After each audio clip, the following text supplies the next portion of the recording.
हमारे भीमा साहब के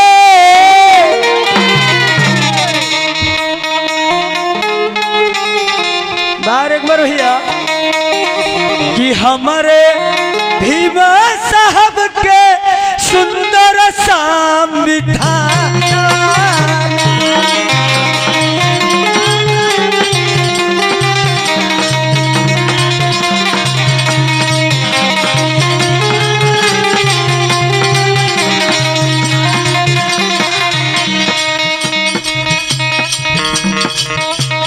बाबा लिखल संविधान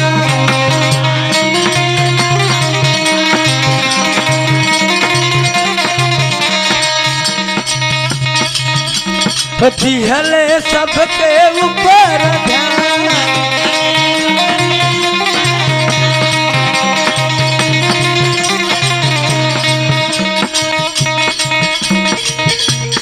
लोग कहना अदर कास्ट के लोग कहना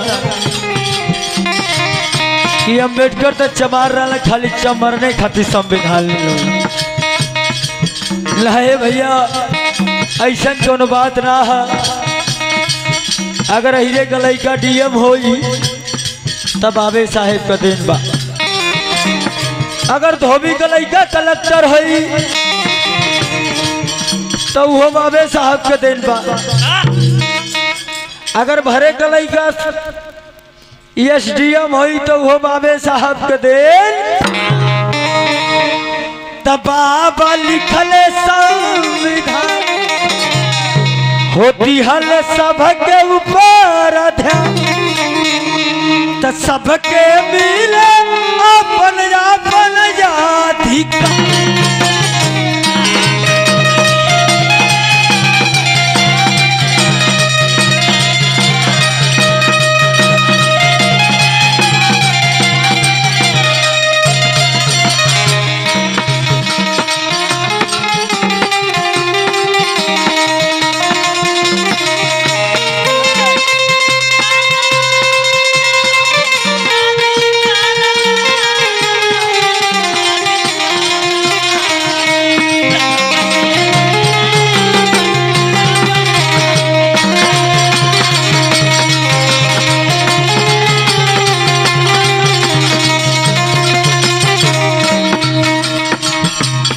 हमारे परम पूज्य बाबा जी के करकमलों द्वारा ये 21 रुपए का पुरस्कार इनाई थे। ये हमारे लिए 21 लाख के बराबर है। क्या बात है।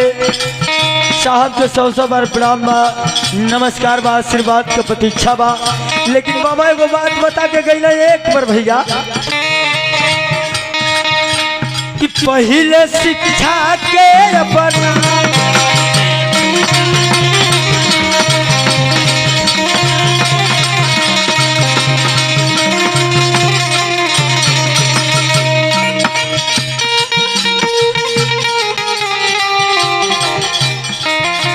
पहले शिक्षा के अपनावा तो मिल जुलिए कहता हो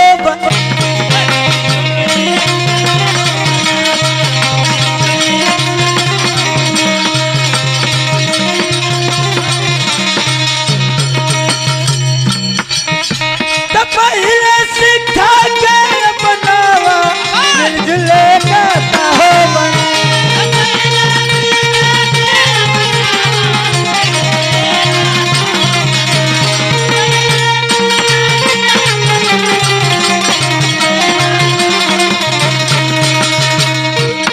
हमारे परम आदरणीय साहब जी के करकमलों द्वारा ये बाबा साहब के गीत पे खुश होकर 21 रुपए का पुरस्कार इनाई थे।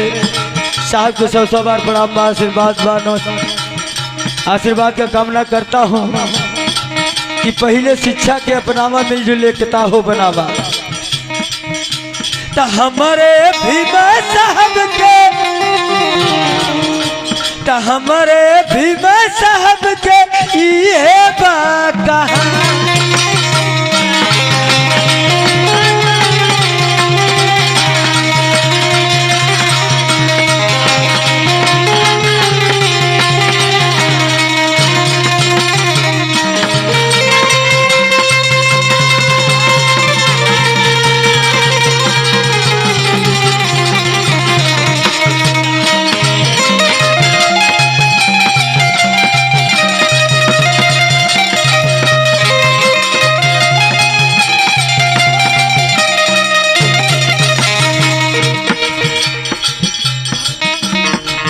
हाल हाल हाल